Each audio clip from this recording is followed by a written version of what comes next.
Tuan Tanah adalah dewa. Bab 699. Jika kau punya kata-kata terakhir, katakan saat kau disiksa sampai kau lebih baik mati daripada hidup. Menghadapi musuh bebuyutannya, Chen Xiangkong berharap bisa mencabik-cabik Qin Ming dan menghancurkan tulang-tulangnya hingga menjadi debu.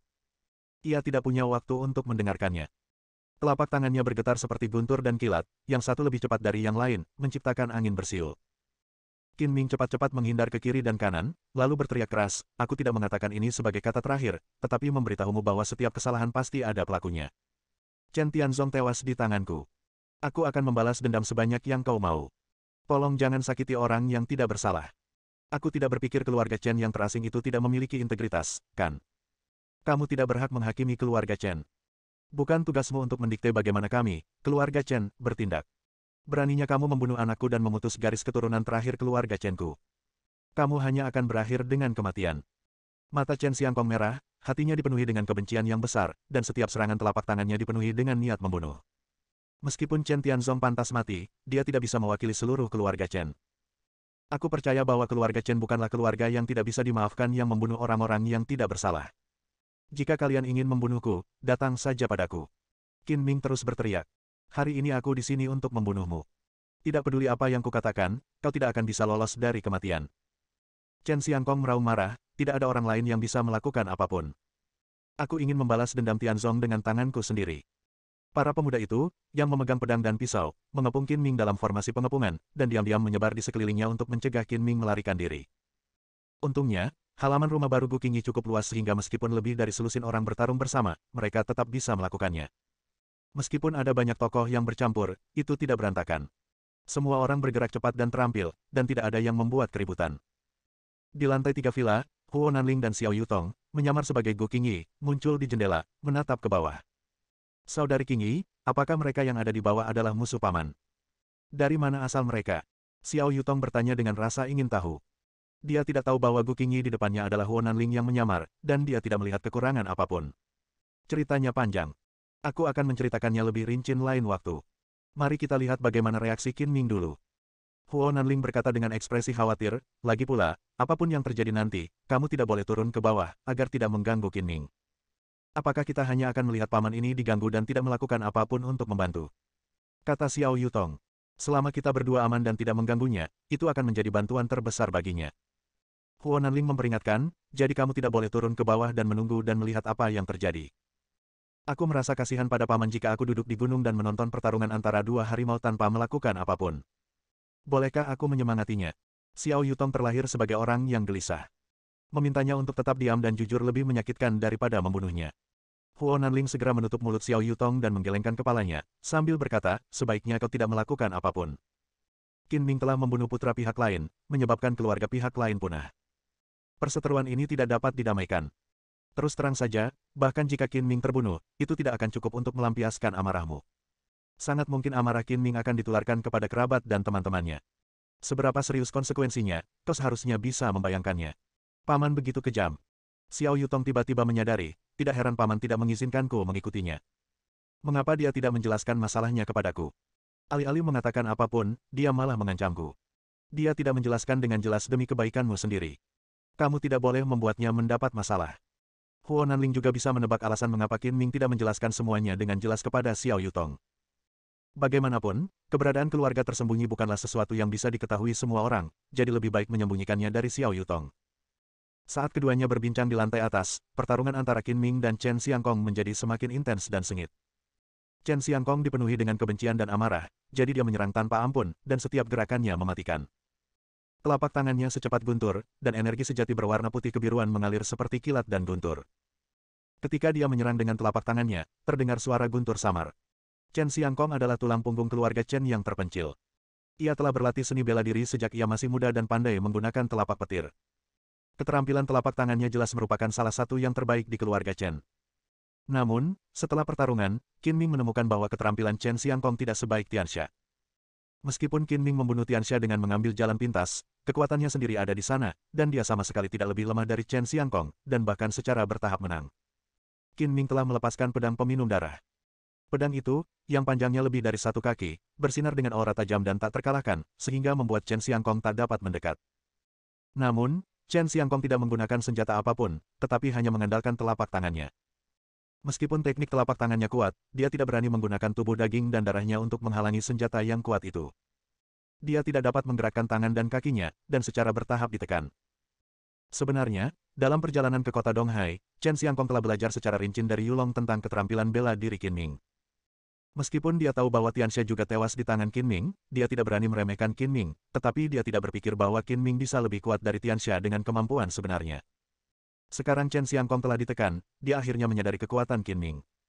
Dia harus mengakui bahwa Qin Ming benar-benar kuat. Di usianya yang masih muda, dia memiliki kekuatan untuk menekannya. Bahkan di keluarga terpencil di mana seni bela diri populer, dia adalah seorang jenius papan atas. Chen Xiangkong datang ke sini untuk membalaskan dendam putranya. Dia tidak peduli cara apa yang digunakannya. Melihat bahwa dia tidak dapat mengalahkan Qin Ming sendirian, dia tiba-tiba berteriak, "Murid-murid keluarga Chen, dengarkan perintahku. Bergabunglah untuk menangkap pencuri ini. Tidak peduli apakah dia terluka atau cacat, kita harus mengampuni nyawanya." Ya, para murid muda di sekitar mereka berteriak serempak, mengacungkan pedang mereka, mencari saat yang tepat, dan menyerang satu demi satu. Apakah kamu masih punya rasa malu? Bagaimana kamu bisa menindas minoritas dengan mayoritasmu? Xiao Yutong, yang berdiri di jendela di lantai 3 villa, tidak tahan melihatnya lagi dan berteriak dengan marah. Huo Nanling buru-buru menarik Xiao Yutong dan memberi isyarat padanya untuk diam. Semua orang di lantai bawah memusatkan perhatian mereka pada Qin Ming. Kecuali dua orang tua berusia 50-an yang mendongak dan menatapnya dengan dingin, tidak ada seorang pun yang memperhatikan panggilan Xiao Yutong. Jangan salahkan aku jika kau dibantai. Kau hanya bisa menyalahkan dirimu sendiri karena bertindak terlalu jauh. Qin Ming mencibir dengan muram. Ia melepaskan indera spiritualnya untuk menyelimuti semua orang yang hadir dan bergerak di antara kerumunan seperti kupu-kupu yang terbang di antara bunga-bunga. Suara pedang dan golok terus terdengar, dan suara senjata beradu, teriakan, dan jeritan terdengar dari waktu ke waktu. Kemudian, murid-murid muda keluarga Chen terus meratap dan jatuh ke tanah. Qin Ming adalah ahli dalam pertarungan jarak dekat, dan dia suka bertarung satu lawan banyak. Dia tidak perlu khawatir akan melukai orang-orangnya sendiri. Dia hanya melepaskan dan membunuh semua orang. Selain itu, gerakannya secepat hantu, dan cahaya pedang menebas dengan ganas. Siapapun yang tersentuh oleh cahaya pedang itu akan terbunuh atau terluka, dengan darah berceceran. Meskipun lebih dari 10 murid muda keluarga Chen tidak lemah, mereka jauh lebih rendah daripada Qin Ming tidak peduli dengan siapa mereka dibandingkan. Mereka tidak dapat menutupi kesenjangan ini dengan mengandalkan jumlah. Dalam waktu singkat, separuh dari orang-orang itu jatuh ke dalam genangan darah. Sebagian berdarah deras, sementara yang lain tangan dan kakinya terpotong. Untungnya, Qin Ming bukanlah seorang iblis pembunuh. Dia menunjukkan belas kasihan dan tidak berniat mengambil nyawa orang-orang ini. Kalau tidak, para murid muda dari keluarga Chen ini tidak akan memiliki kesempatan untuk bertahan hidup. Melihat bahwa anak buahnya tidak dapat menghentikan Qin Ming, apalagi menangkapnya hidup-hidup, Chen Xiangkong tidak dapat lagi tetap tenang. Ia beristirahat dari jadwalnya yang padat untuk membungkuk kepada dua orang tua berusia 50-an, dan berkata dengan sedikit malu, "Paman ketiga, paman keenam, terima kasih atas bantuan kalian." Kedua lelaki tua itu sama-sama anggota keluarga Chen yang tertutup. Dalam hal senioritas, mereka masing-masing adalah paman ketiga dan paman keenam Chen Xiangkong. Mereka sangat kuat, dan mereka seimbang bahkan ketika mereka bergabung melawan Tianxia dan Disa yang sudah mati. Alasan mengapa Chen Xiangkong membawa paman ketiga dan paman keenamnya adalah untuk berjaga-jaga. Jika Qin Ming benar-benar memiliki kekuatan yang tidak lebih lemah dari Tianxia, mereka berdua dapat bekerja sama untuk mengalahkannya.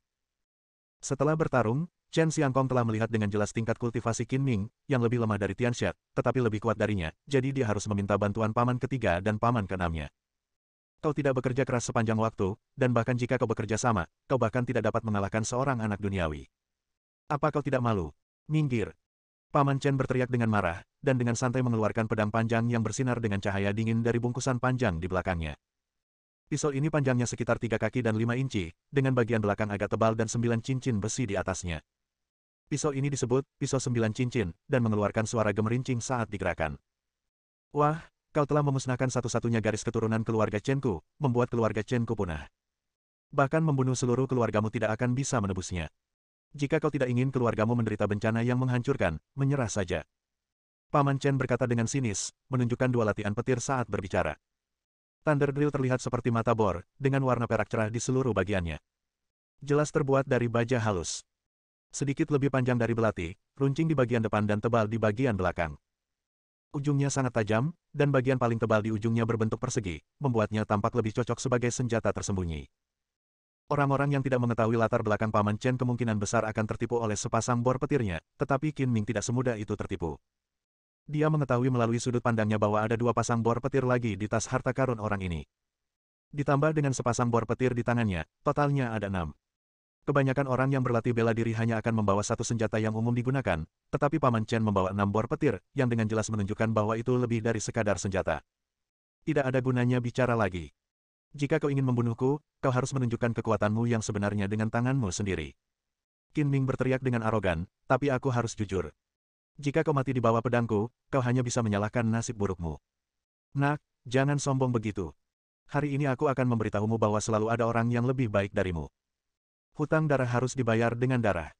Kau tidak bisa melarikan diri dari kami bahkan jika kau memiliki sayap. Kau masih berani berbicara liar. Itu benar-benar konyol dan menyedihkan. Paman Chen mencibir dengan nada menghina, melangkahkan kakinya, dan dalam sekejap sudah dekat dengan Qin Ming. Pisau 9 cincin itu menebas secara diagonal seberat gunung. Cahaya bilah seputih salju sepanjang lebih dari 1 meter itu menyapu, yang sangat menakutkan. Pisau itu membelah Qin Ming menjadi 2 bagian dalam sekejap, tetapi yang aneh adalah kedua bagian Qin Ming tiba-tiba menghilang. Ternyata itu hanyalah bayangan yang ditinggalkan oleh Qin Ming yang mundur dengan cepat. Dia sendiri mundur 3 kaki dalam sekejap mata.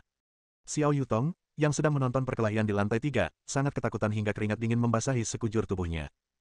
Dia menepuk-nepuk jantungnya yang berdebar kencang dan berkata, aku sangat takut.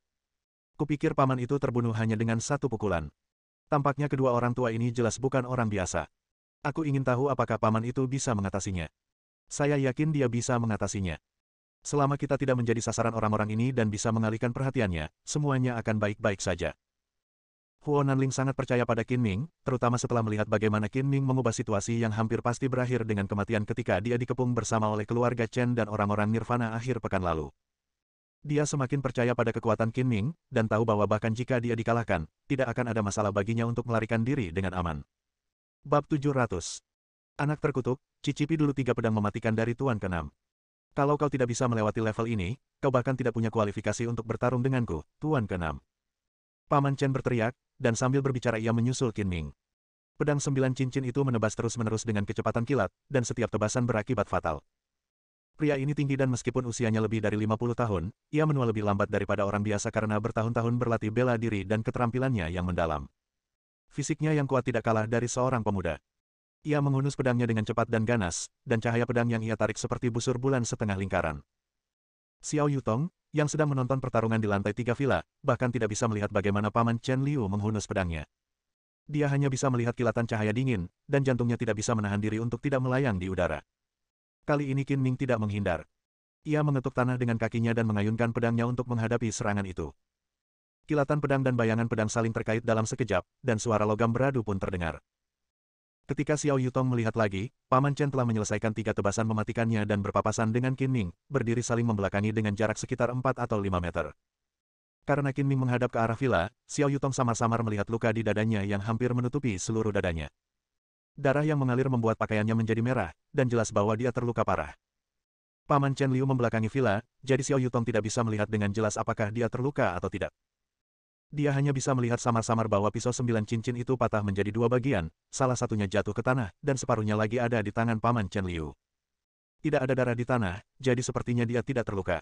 Paman, apa kabar? Xiao Yutong tak kuasa menahan diri untuk berseru, lalu berbalik dan berlari keluar rumah. Untungnya, Huo Nanling cepat menangkap Xiao Yutong dan berkata, jangan panik, lawan Qin Ming telah kalah. Pada saat yang sama, kepala Paman Chen Liu tampak tidak stabil dan terlepas dari lehernya, dengan darah mengalir keluar seperti mata air yang tak terbendung. Ketika Xiao Yutong menoleh lagi, dia melihat tubuh Paman Chen Liu yang tanpa kepala tergeletak di genangan darah. Kepalanya yang berdarah berguling-guling di tanah beberapa kali, sementara Qin Ming masih berdiri tegak.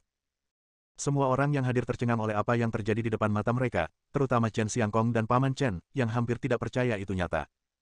Mereka berdua sangat mengenal kekuatan Paman Chen Liu. Bahkan jika dia tidak sebanding dengan Tianxia dalam pertarungan 1 lawan 1, dia jelas lebih baik daripada Qin Ming. Keduanya tidak pernah menyangka bahwa setelah Paman Chen menggunakan 3 serangan pedang yang mematikan, dia tidak membunuh Qin Ming, tetapi malah kehilangan nyawanya sendiri. Paman, bagaimana caramu memenggal kepala lawan? Xiao Yutong tercengang karena terkejut. Sebelumnya, ketika dia melihat luka di dada Qin Ming, dia mengira Qin Ming telah kalah dan lawannya aman dan sehat, tetapi hasilnya tidak terduga. Aku juga tidak melihatnya dengan jelas, kata Huo Nanling dengan heran. Pertarungan antara Qin Ming dan Paman Chen Liu berlangsung sangat cepat, tidak ada yang menyangka akan terjadi seperti ini. Kebanyakan orang yang hadir tidak sempat menontonnya dengan saksama, hanya Paman Chen San dan Chen Xiangkong yang melihat proses spesifiknya dengan jelas. Bahkan tanpa perlawanan, Qin Ming tahu bahwa kekuatan kedua pria parubaya dari keluarga Chen ini pasti di atasnya, jika tidak, mereka tidak akan datang untuk membalas dendam padanya. Maka ia pun bertekad untuk bertarung dengan cepat dan tegas, meskipun harus menanggung risiko terluka, ia harus membunuh salah satu di antara mereka secepatnya, kalau tidak, begitu keduanya bersatu, ia pasti tidak akan bisa melarikan diri. Tepat saat Paman Chen hendak menggunakan serangan pedangnya yang ketiga, Qin Ming menggunakan energi sejati terkuatnya untuk mengayunkan pedangnya guna menghadapi serangan itu. Mengandalkan pedang peminum darah, yang merupakan senjata suci yang dapat memotong besi seperti lumpur, ia dengan paksa memotong pedang 9 cincin milik lawan. Cahaya pedang itu meledak dan memotong leher Paman Chen seperti pisau panas yang memotong mentega. Pada saat yang sama, pisau 9 cincin Paman Chen juga meninggalkan luka panjang di dada Qin Ming, tetapi Qin Ming memahami waktunya dengan sangat akurat. Pisau 9 cincin hanya memotong dagingnya dan tidak melukai tulang rusuknya. Sementara semua orang masih dalam keadaan terkejut, Qin Ming dengan cepat menepuk-nepuk tubuhnya beberapa kali untuk menutup beberapa pembuluh darah, lalu merobek mantelnya, melilitkannya di sekitar luka di dadanya untuk menghentikan pendarahan. Kakak keenam. Paman Chen adalah orang pertama yang bereaksi. Dia berteriak sedih dan marah, dan melemparkan 2 bor petir di tangannya. Lebih cepat dari anak panah, mereka menusuk punggung Qin Ming dan bagian belakang kepalanya, membunuhnya dengan brutal. Qin Ming baru saja menyembuhkan luka di dadanya ketika tiba-tiba dia merasakan angin kencang di belakang kepalanya. Dia bergegas keluar dan berguling di tempat. 2 sinar cahaya dingin menyambar dari Thunder Drill dan terbang di atas kepalanya. Sebelum Qin Ming sempat berdiri, Paman Chen mengeluarkan 2 bor guntur dari tas harta karunnya, melemparkannya secepat kilat, dan tiba dalam sekejap. Qin Ming dengan cepat menghindari salah satu bor guntur dengan bergerak ke samping, dan pada saat yang sama mengangkat lengannya dan menggunakan pedang peminum darah untuk menjatuhkan bor guntur lainnya. Paman Chen membawa 6 buah bor guntur bersamanya, dan itu jelas tidak sesederhana itu. Dia terus berusaha meraihnya, dan bor guntur yang meleset dari sasaran berbalik dan terbang ke arah Qin Ming lagi seperti rudal pelacak otomatis. Beberapa menit yang lalu, Qin Ming telah melihat dan menyadari bahwa ada 4 bor petir di dalam tas harta karun Paman Chen. Dia mungkin menduga bahwa bor petir tersebut tidak hanya dapat digunakan sebagai senjata, tetapi juga sebagai senjata tersembunyi, yang dapat digunakan untuk serangan jarak dekat maupun jarak jauh, jadi dia sudah siap secara mental. Terlebih lagi, Qin Ming telah melepaskan indera spiritualnya, dan setiap gerakan di sekitarnya tidak dapat lepas dari wawasan 3 dimensinya yang menyeluruh. Ketika Thunder Drill berbalik, dia segera bergerak ke samping dengan kecepatan tinggi. Tepat ketika Qin Ming baru saja berdiri teguh, Paman Chen membuang 2 bor guntur terakhir di tas harta karunnya, memaksa Qin Ming menghindar ke kiri dan kanan untuk beberapa saat dan tidak punya waktu untuk melawan. Metode Paman Chen dalam mengendalikan Thunder Drill sama persis dengan metode Qin Ming dalam mengendalikan Blood Drinking Sword. Keduanya adalah cara mengendalikan pedang terbang, tetapi senjatanya berbeda. Namun tekniknya jauh lebih unggul dari Qin Ming, dan dia dapat mengendalikan 6 latihan guntur secara bergantian. 6 bor petir berubah menjadi 6 lampu dingin berwarna perak yang melesat di udara, mengejar Qin Ming dan menghantamnya dengan keras. Beberapa kali mereka melewati pakaian Qin Ming, yang sangat mendebarkan. Paman, ayo, pukul orang-orang ini dengan keras. Xiao Yutong tidak tahan lagi dengan keheningan itu dan berteriak keras. Murid-murid muda keluarga Chen saling mendukung dan mundur ke samping, menyisakan cukup ruang. Beberapa orang dengan luka ringan bertanggung jawab untuk menjaga, sementara murid-murid yang tersisa yang bisa bergerak merawat luka-luka yang terluka. Orang-orang ini telah merasakan kekuatan Qin Ming, dan tidak ada seorang pun yang berani melangkah maju dengan gegabah, tetapi mereka semua berharap Qin Ming segera mati. Bunuh dia, potong-potong dia. Para pengikut keluarga Chen yang terluka tidak dapat menahan amarah di hati mereka dan mulai berteriak, dan pemandangan menjadi gaduh. Qin Ming hanya memiliki 1 pedang peminum darah, dan dia sama sekali tidak bisa melemparkannya sebagai pedang terbang tanpa yakin akan hal itu. Dia juga terpaksa mendekati Paman Chen karena bor petir yang bergerak maju mundur. Jika dia terus seperti ini, dialah yang akan mendapat masalah cepat atau lambat. Bagaimana mungkin aku melupakanmu? Kau adalah perisai yang sempurna.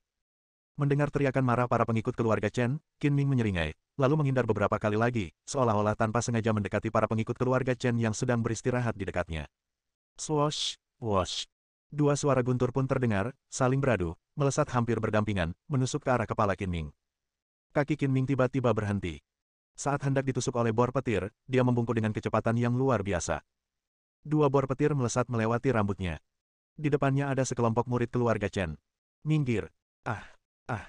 Melihat 2 titik cahaya dingin terbang ke arah mereka, kerumunan berteriak kaget, diikuti oleh 3 atau 4 teriakan. 2 orang malang yang tidak dapat menghindar tertusuk tubuh mereka oleh dewa petir di tempat. Bor guntur yang berlumuran darah terus melaju maju dan menewaskan 2 orang lagi.